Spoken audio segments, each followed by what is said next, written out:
Զանգեզուրի միջանցքի բացմամբ արդյոք կբացվի Թուրքիայի միջով անցնող արևելք-արևմուտք գիծը։ Բաքվում ավարտվել է Արցախի ռազմաքաղաքական ղեկավարների դատավարությունը։ Բաքվի զինվորական դատարանում քննության առարկա են դարձել Արցախի նախկին նախագահ Արայք Հարությունյանի ծննդյան վկայական ու անձնագիրը։ Այսօրվանից գործունեություն է սկսել ոստիկանության 4 հենասյունային մասնագիտացված ծառայություններից մեկը՝ ոստիկանության գվարդիան։ Եղեք զգոն հանրային տարբեր վայրերում անվճար Wi-Fi ցանցերից օգտվելը ձեզ համար կարող է ճակատագրական լինել։ Նիժնի Նովգորոդի մարզում կասեցվել է անօրինական խաղատների ցանց շահագործող հայկական կազմակերպված հանցավոր խմբի գործունեությունը։ Պատերազմը մտնում է նոր փուլ, տոհմահավք թևավոր հրթիռների մատակարարումը Ուկրաինային Պենտագոնը հաստատել է, վերջին խոսքը Թրամփինն է։ Ուկրաինական անօդաչուների հարձակման հետևանքով խաթարվել է Մոսկվայի մարզում ռուսական նավթամուղի աշխատանքը։ Բարի երեկո, ուղիղ եթերում աշխատանքն է շարունակում, ժամը լրատվականի գլխավոր թողարկումը։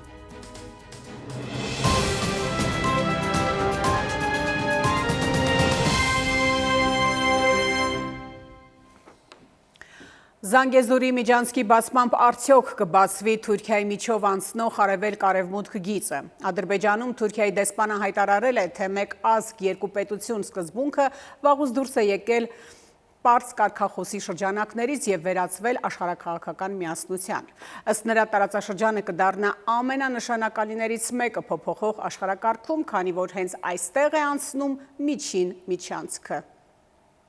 Ինչ նկատի ունի Ալիևը, երբ Սյունիքով անցնելիք թրիփը Թրամփի միջազգային խաղաղության ու բարգավաճման երթուղին, որ Ադրբեջանից Նախիջևան անխոչնդոտ կապը պետք է ապահովի, անվանում է այսպես կոչված Զանգեզուրի միջանցք։ Հայաստանի վարչապետը շուրջ 1 ամիս առաջ քաղաքական աշխարհի գլխավոր ամբիոնից հարցրեց Փաշինյանի ձևակերպմամբ ադրբեջանցի գործընկերոջը, շեշտելով, թե պարզաբանման իմաստը կա։ 35 օր անց Ալիևից այդպես էլ պատասխան չկա։ Նա շատ սկզբունքորեն ու հետևողականորեն օգտագործում է Զանգեզուրի միջանցքի եզրույթը։ Դա ինքնին ակնհայտորեն մատնանշում է, որ խոսքը միջանցքային տրամաբանությամբ Հայաստանի Հանրապետության տարածքով Նախիջևանի եւ Թուրքիայի հետ կապ հաստատելու մասին է, որովհետեւ այլ դեպքում կարելի է նաև չօգտագործել այդ եզրույթը, այլ այն եզրույթը, որը ընդունվել է։ Հայկական կողմի համար բացարձակ անընդունելի է այս ձևակերպումը։ Իշխանականները պնդում են, ինքնիշխան Հայաստանում արտատարածքային միջանցքներ չեն կարող լինել, ու թեպետ թուրք-ադրբեջանական դուետը միևնույն ուժգնությամբ շարունակում է Զանգեզուր թմբկահարել, վարչապետի աշխատակազմի ղեկավարը օրերս լրագրողներին մեղադրեց այս հարցում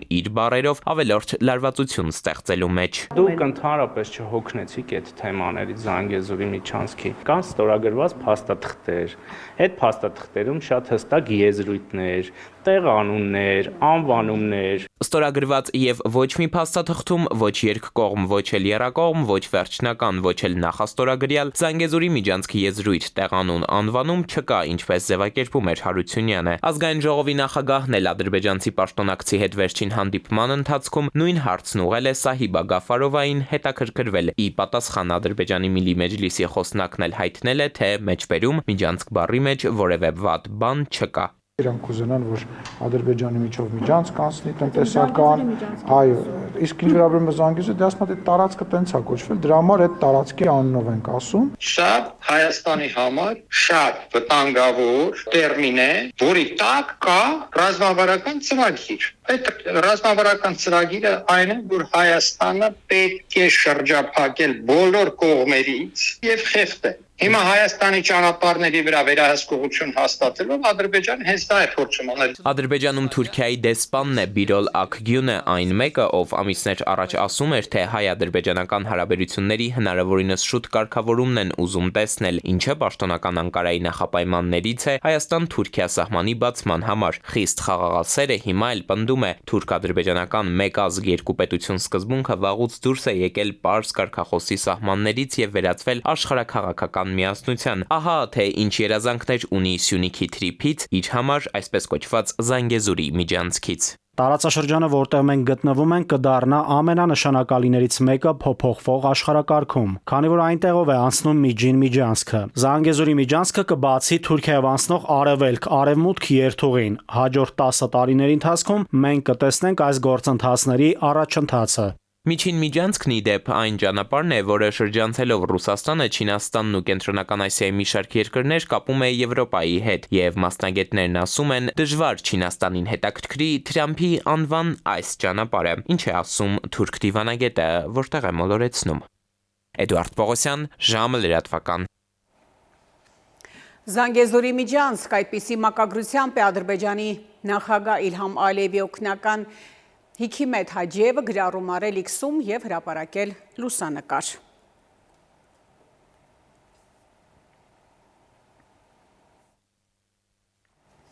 Բաքվի ռազմական դատարանում ավարտվել է Արցախի ռազմաքաղաքական ղեկավարների և մյուս գերիների դատավարությունը։ Դեռևս շարունակվում է սակայն Արցախի նախկին պետնախարար Ռուբեն Վարդանյանի դատավարությունը։ Հաջորդ դատական նիստը նշանակված է նոյեմբերի 3-ին, մեղադրող կողմը հանդես է գալու ճառով։ Հիշեցնեմ, սեպտեմբերին Ադրբեջանում Կարմիր խաչի գրասենյակի փակումից հետո 23 հայ գերիներ փաստացի հայտնվել են կատարյալ մեկուսացման մեջ։ Նրանց առողջական վիճակի պահման պայմանների մասին որևէ անաչառ տեղեկություն հարազատներին հասանելի չէ։ Բաքվի զինվորական դատարանում քննության առարկա են դարձել Արցախի նախկին նախագահ Արայք Հարությունյանի ծննդյան վկայականը ու անձնագիրը։ Ադրբեջանցի մեղադրողը Հարությունյանից փորձել է պարզել, թե ինչու է նրա ծննդյան վկայականում գրված, որ ծնվել է Ստեփանակերտում ադրբեջանական ԽՍՀՄ-ում, իսկ արդեն անձնագրում որպես ծննդավայր նշված է Հայաստանի ԽՍՀ։ Սա նշանակում է արդյոք, որ Հայաստանը Ղարաբաղը համարում է իր տարածքը, հարցրել է պետական մեղադրող Վյուսալ Աբդուլլայևը։ Անկախ լրատվամիջոցների և միջազգային կառույցների բացակայությամբ ընթացող դատական նիստից մանրամասներ հաղորդող ադրբեջանական պետական Ազերթաջ գործակալությունը նշում է, թե Արայք Հարությունյանը խուսափել է պատասխանից, հայտարարելով, թե այդ խնդիրը երբեք չի քննարկել Հայաստանի իրավասու մարմինների հետ։ Ավելի քան 2 տարի Բաքվում անազատության մեջ գտնվող Արցախի նախկին ղեկավարը դատարանում նաև պարզաբանումներ է ներկայացրել, թե ինչով են Լեռնային Ղարաբաղի քաղաքացիների անձնագրերը տարբերվել Հայաստանի քաղաքացիների անձնագրերից։ Միակ տարբերությունը ըստ նրա եղել է 070 կոդը։ Դա էլ նշվել է այն բանի համար, որպեսզի այդ անձնագիր ունեցող Արցախի քաղաքացիները չկարողանան մասնակցել Հայաստանում անցկացվող ընտրություններին։ Ամեն դեպքում, նշել է նա, այդ անձնագրերով արցախցիները կարողացել են արտերկիր մեկնել և շրջագայել որպես Հայաստանի քաղաքացիներ։ Հայաստանը լիովին չի կատարել արցախցի փախստականների վերաբերյալ Եվրոպայի խորհրդի հանձնարարականները։ Հայաստանին, Ադրբեջանի և Վրաստանին տրված հանձնարարականների կատարման վերաբերյալ եզրափակիչ զեկույցում նշել է ռասիզմի և անհանդուրժողականության դեմ պայքարի Եվրոպական հանձնաժողովը։ Գնահատելով հանդերձ Հայաստանի կառավարության ձեռնարկած ջանքերն ու նախնական քայլերը մարդու իրավունքների պաշտպանության 2023-2025 թվականների ազգային ռազմավարության գործողությունների ծրագրի շրջանակում հանձնաժողովը մնում է այն համոզման, որ իր հանձնարարականը միայն մասամբ է իրականացվել։ Այսօրվանից գործունեություն է սկսել ոստիկանության 4 հենասյունային մասնագիտացված ծառայություններից մեկը ոստիկանության գվարդիան։ Հասարակական կարգի պահպանությունը, կարևորագույն նշանակության օբյեկտների պահպանությունը, ինչպես նաև հատուկ բեռների տեղափոխման անվտանգության ապահովումն են լինելու գվարդիայի ուշադրության կենտրոնում, նրա լուծելիք հիմնական խնդիրները։ Ներքին գործերի նախարար Շարփինե Սարգսյանի հրամանով ոստիկանության գվարդիայի հրամանատար է նշանակվել Հայկ Բաբայանը։ Սպիտակ ստրկության զոհերը Հայաստանում թրաֆիքինգի դեպքեր ավելացել են, բոլորովին վերջերս քննչական կոմիտեի պաշտոնյա պատմել է այս տարվա ընթացքում մեծաղմուկ հանած թրաֆիքինգի զոհ դարձած մի ընտանիքի մասին, երբ անասնաֆերմայի սեփականատերը շահագործել էր քաղաքացուն, չնչին գումարի դիմաց աշխատացրել է ու նվաստացրել։ Կառավարության գործողությունների ազգային ծրագրով Հայաստանը 3 տարին մեկ պարտավոր է ունենալ թրաֆիքինգի կանխարգելման գործողությունների կանխարգելման ծրագիր։ Արդյոք իրականացնում են իրազեկման արշավներ և ինչ անի թրաֆիքինգի զոհը ում դիմի։ Քննչական կոմիտեի պաշտոնյան այս տարվա ընթացքում մեծ աղմուկ հանած թրաֆիքինգի զոհ դարձած ընտանիքի մասին է պատմում։ Գյուղական համայնքում բնակվող ընտանիքի անդամներին անասնաֆերմայի սեփականատերը շահագործել էր, չնչին գումար վճարել ծանր ու չարքաշ աշխատանքի դիմաց, նվաստացրել այն աստիճան, որ վերջինները փախուստի էին դիմել։ Գործատուն սակայն ընտանիքի անդամներին հայտնաբերել եւ հաշվեհարդար է տեսել։ Տուժողները դիմել են փախուստի, բայց ամեն դեպքում նորից գտել են տուժողներին, նորից վերադարձրել շահագործման վայր։ Թրաֆիքինգի զոհ դարձած ընտանիքը էլ ավելի մեծ կախվածություն է ունենում գործատուից, եւ սա այն դեպքում, երբ հայտնի է դառնում, որ նրանք մեծ պարտքեր ունեն կուտակած առևտրի կետերից մեկում։ Սպառնալիքի տեսքով ներկայացվում է տուժողին, զոհին, որ եթե չշարունակես աշխատել, ես օրինակ կդիմեմ դատարան, քեզանից գումար կբռնագանձեմ։ Մեր հատ էլ այդ ժամանակ ստացական են վերցնում տուժողից պարտավորագիր, որ պարտքա գործատուին։ Անձանց վերցրել էին նախնական, իրենք պետք է կտվորությամբ զբաղվեին, բայց բացի կտվորություն զբաղվելով նրանք նաև ֆերմայի տարածքն էին մաքրել, այնտեղ շատ վատ պայմաններում էին պահվել, նրանց անձնագրերն ու այլ փաստաթղթերներ տրաֆիկյորը հավաքել եւ չէր վերադարձնում։ Ուսումնասիրությունները ցույց են տվել, որ թրաֆիկինգի կամ ինչպես ընդունված է ասել, սպիտակ ստրկության զոհերի դեպքերն ավելի շատ արձանագրվել են Կոտայքի մարզում։ Աշխատանքային շահագործման ենթարկված Թուրքմենստանի 1 քաղաքացու եւ Տաջիկստանի 13 քաղաքացիների դեպքը եւս իրավապահ մարմինների տիրույթում է։ Արտասահմանցիներին հավաքագրել են տեղափոխել Հայաստան եւ աշխատանք խոստացել։ Պահել են որոշակի տարածքում, վերցրել են անձնագրերը, Տաջիկստանի քաղաքացիները հասկանալով, որ իրենք հնարավոր հանցագործության մասն են դառնում, պահանջել են իրենց անձնագրերը չեն ստացել, փորձել են հեռանալ, սակայն թրաֆիկյորները նրանց բռնյուժով պահել են, սպառնացել են, ինչպես նաև բռնություն են գործադրել։ Թրաֆիկինգի եւ մարդկանց շահագործման սանկցիան խիստ պատիժ է նախատեսում ընդհուպ ազատազրկում 8-ից 12 տարի։ Քննչական կոմիտեի տվյալների համաձայն 2025-ի առաջին կիսամյակում 22 քրեական վարույթ է նախաձեռնվել։ Դրանցից 15-ը վերաբերվում է սեռական, մնացած 7-ը աշխատանքային շահագործմանը։ Անցած տարիների համեմատ թրաֆիկինգի, մարդկանց շահագործման քրեական վարույթների աճի միտում է արձանագրվել։ 23 թվականին եղել է 27 քրեական վարույթ, 4-ը սեռական, մնացածը աշխատանքային շահագործման։ Երևանում աշխատանքային թրաֆիկինգի շատ դեպքեր դրսևորվել են հարկադիր մուրացկանության ձևերով։ Սեռական շահագործման դեպքերը վերաբերում են կանանց, ներգրաված են եղել նաև անչափահասներ։ Երեխաներին ներգրավում են պորնոգրաֆիկ նյութերի պատրաստման մեջ, հետագայում նաև դրա տարածման հիմքով։ Շատ են դեպքերը, երբ թրաֆիկինգի զոհ դարձածները չեն դիմում իրավապահ մարմիններին կամ դիմում են շատ ավելի ուշ։ Երբ որ անձին, այսպես ասենք, գործատուն ամսական ինչ-որ չնչին գումարով արձատրում է, այդ անձի տուժողի մոտ կոնկրետ գործատուի հանդեպ ձևավորվում է ինչ-որ տենց պաշտելիության վերաբերմունք, որ իր փրկիչն է, իր աստվածն է։ Կառավարության գործողությունների ազգային ծրագրով Հայաստանը 3 տարին մեկ պարտավոր է ունենալ թրաֆիկինգի կանխարգելման գործողությունների ծրագիր։ Այն ներառում է իրազեկման արշավներ, առաջնային օղակի մասնագետների պատրաստում, իրազեկման նյութերի տարածում կրթական հաստատություններում, երիտասարդների շրջանում, միասնական սոցիալական ծառայություններում հաշվառված խոցելի խմբերում։ Կարևոր կլինի նշված անձանց իրենց հասանելի լեզվով թրաֆիկինգի կամ շահագործման հնարավոր վտանգների մասին անընդհատ իրազեկելը։ Իրազեկման աշխատանքները պետք է ավելի շատ տարվեն մարզերում, մասնավորապես գյուղական համայնքներում։ Այստեղ է, որ բնակիչներից շատերի մոտ կրթական մակարդակը ցածր է եւ քչերն են տեղյակ իրենց իրավունքների մասին։ Դա էլ նպաստում է, որ նրանք աշխատանքային սեռական շահագործման զոհ դառնան։ Նաիրի Մուրադյան, Զորաբ Քարամյան, ժամը լրատվական։ Արմենիայում լրատվական երեկոր շարունակվում է, կհանդիպենք քիչ անց։ Պատերազմը մտնում է նոր փուլ, տոհմահավք թևավոր հրթիռների մատակարարումը Ուկրաինային Պենտագոնը հաստատել է, վերջին խոսքը Թրամփինն է։ Ուկրաինական անօդաչուների հարձակման հետևանքով խաթարվել է Մոսկվայի մարզում ռուսական նավթամուղի աշխատանքը։ Նիժնի Նովգորոդի մարզում կասեցվել է անօրինական խաղատների ցանց շահագործող հայկական կազմակերպած հանցավոր խմբի գործունեությունը։ Եղեք զգոն հանրային տարբեր վայրերում անվճար Wi-Fi ցանցերից օգտվելը ձեզ համար կարող է ճակատագրական լինել։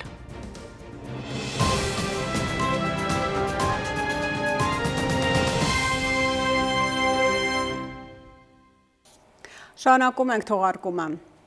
Տոմահավք թևավոր հրթիռների մատակարարումը Ուկրաինային Պենտագոնը հաստատել է վերջնական որոշումը, սակայն պետք է կայացնի նախագահ Դոնալդ Թրամփը։ Ամերիկացի եւ եվրոպացի պաշտոնյաների դիտարկմամբ Պենտագոնը փաստորեն այդպիսով Սպիտակ տան առաջ Ուկրաինային հեռահար հրթիռներ մատակարարելու համար կանաչ լույս է վառել։ Հիշեցնեմ, Զելենսկու հետ վերջին հանդիպման ժամանակ Թրամփը հայտարարել էր, որ կնախընտրեր Ուկրաինային տոմահավք հրթիռներ չմատակարարել, քանի որ ԱՄՆ-ն չի ցանկանում հրաժարվել այն ամենից, ինչն իրեն է անհրաժեշտ երկիրը պաշտպանելու համար։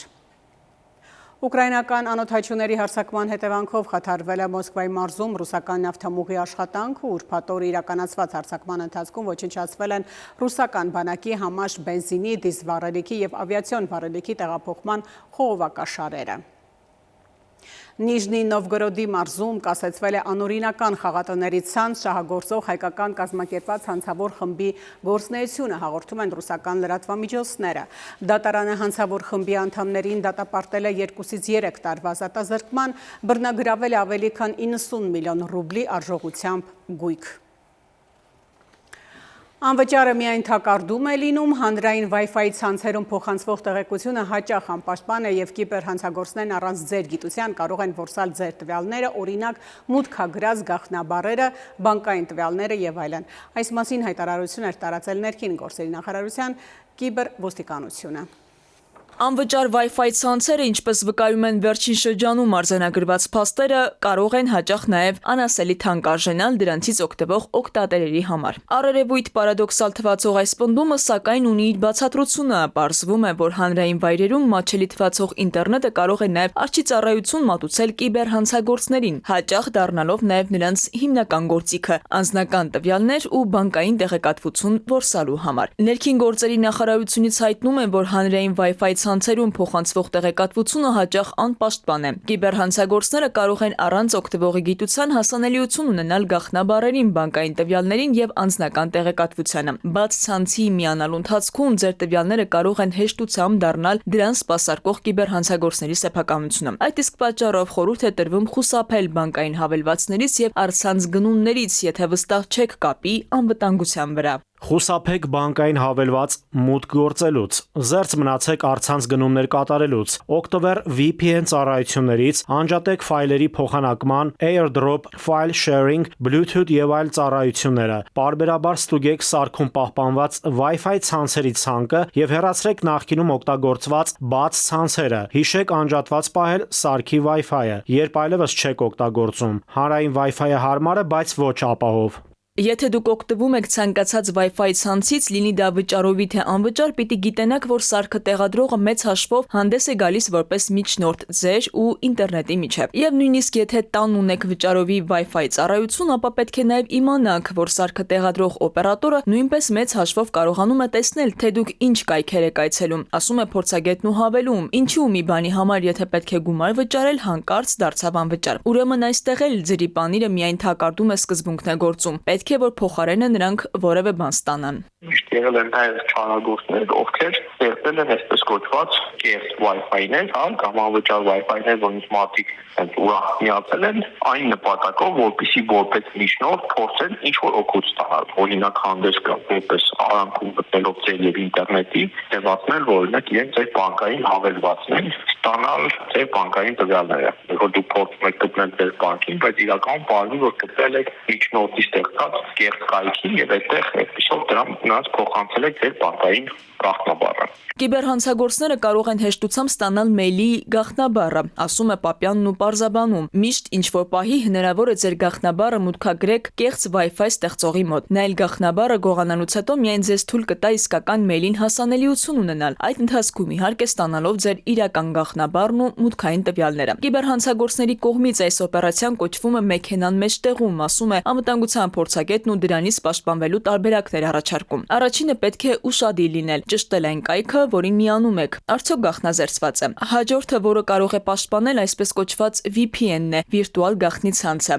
Երբ միջև որևէ ինտերնետի միանալը միանում եք VPN-ին ու այդ ընթացքում անգամ կարևոր չէ այլ Wi-Fi ցանցից օգտվել եք, թե ոչ։ Դրանից դուրս գալուց հետո միայն կարելի է միանալ այն կայքին, որն անհրաժեշտ է։ Բայց նաև այս դեպքում չի կարելի պնդել, թե դրանից ապահովագրված ենք։ Ամեն VPN չէ, որ վստահելի է։ Նախկինում անգամ վճարովի VPN-ի դեպքում են եղել մեծ սկանդալներ։ Քնարիկ Պետրոսյան, ժամը լրատվական։ Լրահոսը Արմենիայի ուղիղ եթերուն սպառված է, շնորհակալություն ուշադրության համար, ցտեսություն։